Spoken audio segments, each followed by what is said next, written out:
Big TV భక్తి సమాచారం WhatsApp ఛానల్లో జాయిన్ అవ్వండి. అన్ని విశేషాలు ఎప్పటికప్పుడు తెలుసుకోండి.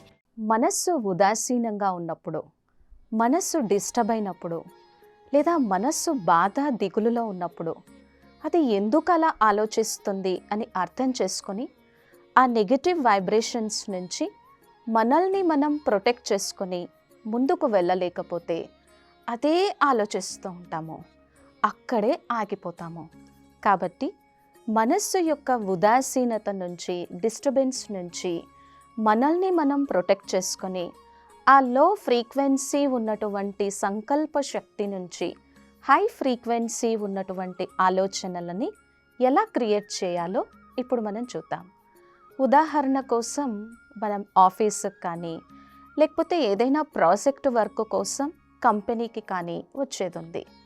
మన ఇంట్లో ఎవరితో అయినా సరే ఒక ఇష్యూ జరిగింది అనుకుందాం, ఒక ఆర్గ్యుమెంట్ అయింది, ఒక వివాదంలాగా అయింది అనుకున్నాం. సో ఆల్రెడీ ఆ ఆర్గ్యుమెంట్ డిస్కషన్ కారణంగా మనస్సులో ఏవేవో ఆలోచనలు, అప్సెట్నెస్, డిస్టర్బెన్స్ ఇవన్నీ ఉంటాయి.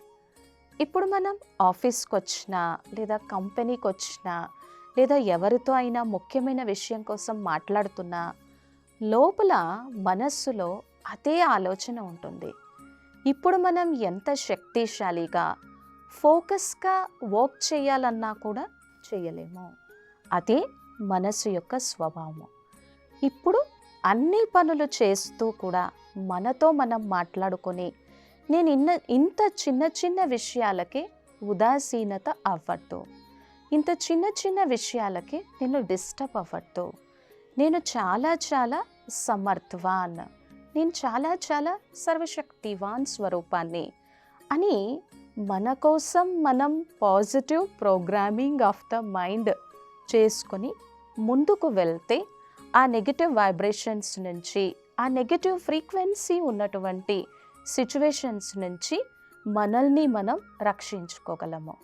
ఎందుకంటే మనం ఆలోచించినా, ఏ వర్క్ చేయాలి అన్నా, ఎవరితో మాట్లాడాలి అన్నా, ఏదైనా ప్రాజెక్ట్ చేయాలి అన్నా, ప్లానింగ్ చేయాలి అన్నా, మన సంబంధాలలో మంచి అనుబంధాన్ని మెయింటైన్ చేయాలి అన్నా, కాన్సన్ట్రేషన్ చేసుకోవాలి అన్నా అన్నింటికి మనసే ఆధారము. కాబట్టి అది దిగులుతో, బాధతో ఉంటే చాలా కష్టమవుతుంది. ఎప్పుడైతే నేను బాధతో, దిగులుతో ఉన్నానో అప్పుడు ఆ సిచ్యువేషన్ నుంచి బయటపడేందుకు ప్రయత్నం చేయాలి. ఇక రెండవది వచ్చేసి మనసు యొక్క స్వభావం కోసం తెలుసుకుందాం. మనస్సు ఎలా ఆలోచిస్తుంది అంటే దుఃఖం కలిగించేవి, బాధ కలిగించేవి, ఎప్పుడో ఎవరో మన మనస్సుని కష్టపెట్టినవి, లేకపోతే ఎవరైనా మనల్ని నిందించినవి, ఈ విషయాల కోసం ఆలోచిస్తూ ఉందనుకోండి, అదే వైబ్రేషన్స్ క్రియేట్ అవుతుంది.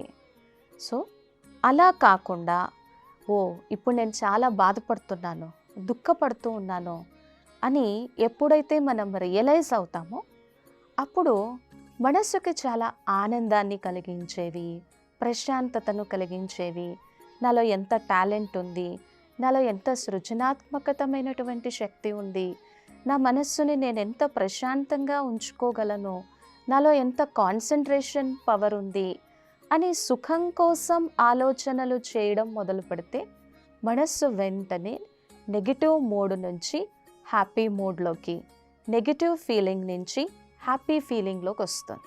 అంటే దుఃఖం కోసం, దుఃఖపూరితమైనటువంటి విషయాల కోసం ఆలోచిస్తూ ఉంటే అదే వైబ్రేషన్స్.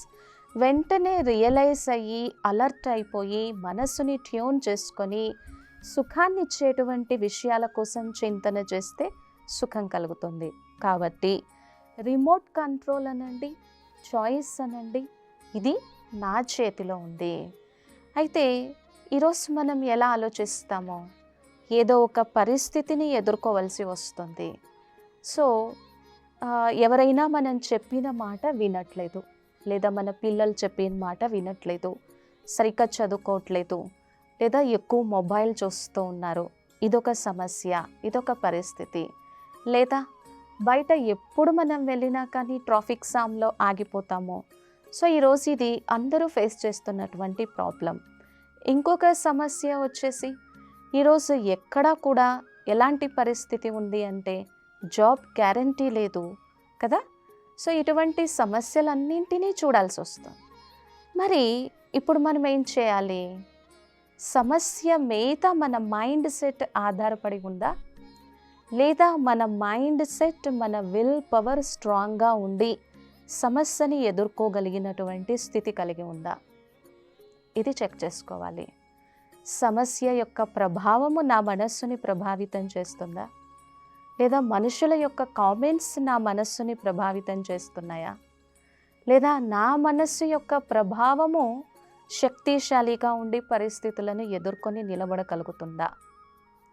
సో ఇలా మనం ఎప్పుడైతే ఆలోచించగలమో అప్పుడు మన మనస్సు అప్సెట్ అవ్వకుండా, ఉదాసీనంగా ఉండకుండా, డిస్టర్బ్ మూడ్లోకి వెళ్ళకుండా మనల్ని మనం ప్రొటెక్ట్ చేసుకోగలం. లేకపోతే అదే విషయాలను కోసం చింతన చేస్తూ ఉంటుంది. ఇక్కడ మనం బాగా రియలైజ్ అవ్వాల్సిన విషయము, మనసు అప్సెట్ అయినప్పుడు, ఉదాసీనత అయినప్పుడు మనల్ని మనం కొంత ప్రశ్నించుకోవాలి. ఏమని ప్రశ్నించుకోవాలి? నా సంతోషము, నా శాంతి, నా విల్ పవర్ పరిస్థితుల పైన ఆధారపడి ఉన్నాయా, లేదా నా మనోస్థితి స్ట్రాంగ్గా ఉండి పరిస్థితులను ఎదుర్కొని నిలబడగలుగుతున్నానా? ఇలా చెక్ చేసుకున్నప్పుడు పరిస్థితులను ఎదుర్కొని స్ట్రాంగ్గా నిలబడగలగాలి, శక్తిశాలిగా ఉండాలి. మనం ఆ ఈశ్వరుణ్ణి ప్రార్థన చేసేటప్పుడు ఒక మంచి స్తోత్రంతో, ఫర్ ఎగ్జాంపుల్ హనుమాన్జీ ఆంజనేయ స్వామి కోసం స్తుతి చేసేటప్పుడు ఎలా గాయనం చేస్తారు? మనోశవం మారుతతుల్య వేగం జితేంద్రియం బుద్ధిమతాం వరిష్టం వాతాత్మజం వానరయోధ ముఖ్యం శ్రీరామదూతం శిరసా నమామి లేదా మనసా స్మరామి. అక్కడ ఎలా గాయనం చేస్తున్నాం? మనోజవం మారుతతుల్య వేగం జితేంద్రియం బుద్ధిమతాం వరిష్టం. ఈశ్వరుణ్ణి, ఆ పరమాత్మని గాయనం చేసేటప్పుడు ఈ విధంగా గాయనం చేస్తున్నాం. సో ఎప్పుడైతే మనం భగవంతుణ్ణి అలా స్తుతి చేస్తామో, ప్రసన్న ఆంజనేయ, ఎంతో శక్తిశాలి మనస్సు నీ దగ్గర ఉంది, నువ్వు జితేంద్రియుడివి, నువ్వు బుద్ధివాన్కే బుద్ధివాన్వి. ఇప్పుడు మనస్థితి కూడా అంత స్ట్రాంగ్గా చేసుకోవాలి. ఎలాంటి పరిస్థితి వచ్చినా మనసు శక్తిశాలిగా ఉండాలి. మన కర్మేంద్రియాల మీద మనకి మనోనిగ్రహం ఉండాలి. లేదా ఏమైపోతాము? స్వతహాగానే ఉదాసీనత అవుతాము, అప్సెట్ అవుతాము. కాబట్టి ఉదాసీనత నుంచి, అప్సెట్నెస్ నుంచి, డిస్టర్బెన్స్ నుంచి రక్షించుకోవాలి, ముందుకు వెళ్ళాలి అంటే మన మనస్సుని ఈ పాజిటివ్ ఎఫర్మేషన్స్తో మనస్సు స్ట్రాంగ్గా ఉండాలి. నా ఇంద్రియాల మీద, కర్మేంద్రియాల మీద నాకు మనోనిగ్రహం ఉండాలి అని మనల్ని మనం చెక్ చేసుకోవాలి. ఇక మూడో విషయము, మనస్సు ఉదాసీనంగా ఉన్నప్పుడు ఏవేవో పరిస్థితులని గుర్తుకు తెచ్చుకొని, గతంలోని చేదు జ్ఞాపకాలన్నింటినీ గుర్తుకు తెచ్చుకొని బాధపడుతున్నప్పుడు మనతో మనం మాట్లాడుకోవాలి. గతాన్ని మార్చలేం, గతాన్ని మార్చే శక్తి, గతాన్ని కంట్రోల్ చేసే శక్తి నాలో లేదు. కానీ గతాన్ని నా మనసులో రీప్లే చేయకుండా ఉండేటువంటి విల్ పవర్ ఉంది. కాబట్టి ఇక్కడ ఎటువంటి మహామంత్రాన్ని గుర్తుకు తెచ్చుకోవాలి? ఏదైతే జరిగిపోయిందో అది జరిగిపోయింది, పాస్ట్ ఇస్ పాస్ట్. ఏదైతే జరిగిందో దానిలో నేను మంచిని తీసుకునే ముందుకు వెళ్తాను. వర్తమానంలో ఏదైతే జరుగుతుందో ఇది నా స్వీయ నియంత్రణలో ఉంది. నేను వర్తమానంలో అంతా మంచే జరుగుతుంది. అలాగే భవిష్యత్తు ఏదైతే ఉందో అది ఇంకా మంచే జరుగుతుంది.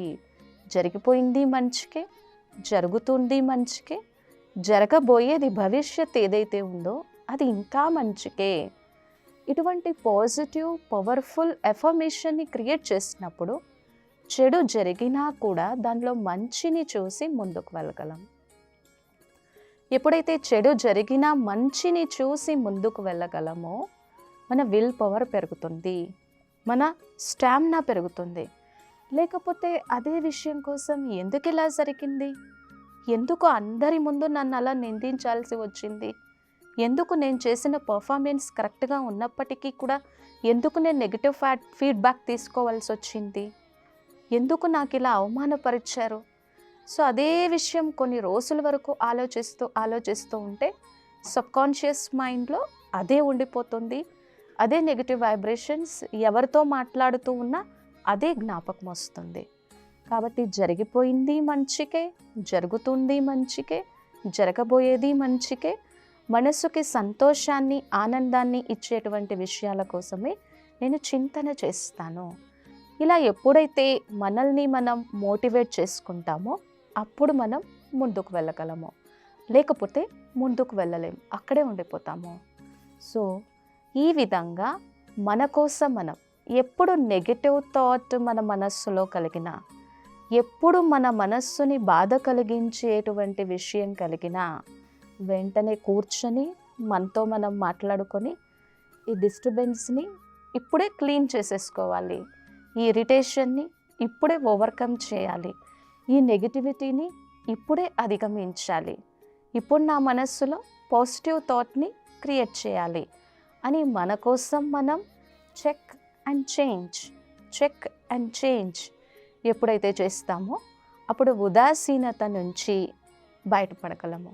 లేకపోతే ఆ ఉదాసీనత, ఆ నిరాశ, ఆ ఉమంగ ఉత్సాహము లేకుండా ఆ అప్సెట్ మూడ్తో అలాగే ఉంటాము. సో ఎప్పుడైతే మనస్సు వీక్గా ఉందనుకోండి, పరిస్థితుల యొక్క ప్రభావం మన మీద పడుతుంది. మనస్సు వీక్గా ఉండి చిన్న చిన్న విషయాలలోనే మనం ఎనర్జీని కోల్పోయామనుకోండి, జీవితంలో వచ్చేటువంటి పెద్ద పెద్ద పరిస్థితులని ఎదుర్కోలేము. ఎందుకంటే మనం ఎలా ఆలోచిస్తామో అలాగే మన చుట్టూ వైబ్రేషన్స్ కానీ పరిస్థితులు కానీ తయారవుతాయి. ఇంకా మనసు ఉదాసీనతతో, వీక్నెస్తో, అప్సెట్ మూడ్తో ఉందనుకోండి, చిన్న విషయమే, చిన్న సందర్భమే, చిన్న పరిస్థితియే ఎక్కువ ఆలోచిస్తాము. ఎక్కువ ఆలోచించడం వలన ఓవర్ థింకింగ్ డిజార్డర్ పెరిగిపోయి స్లీపింగ్ డిజార్డర్స్ వస్తాయి. ఇక నిద్ర లేకపోతే దాని యొక్క ప్రభావము మనస్సు మీద పడుతుంది, శరీరం మీద పడుతుంది. కాబట్టి నేను చేసేటువంటి ఆలోచన నెగిటివిటీ అయితే, డిస్టర్బ్ అయితే, అది మనస్సులో ఎక్కువ కాలం ఉంటే అది శరీరం మీద తప్పకుండా ప్రభావాన్ని చూపుతుంది. అలాగే మన సంబంధాలలో కూడా ప్రభావాన్ని చూపుతుంది. అలాగే మన చుట్టూ కూడా అటువంటి వైబ్రేషన్సే క్రియేట్ అవుతాయి. సో ఉమంగ ఉత్సాహంతో ముందుకు వెళ్ళలేము.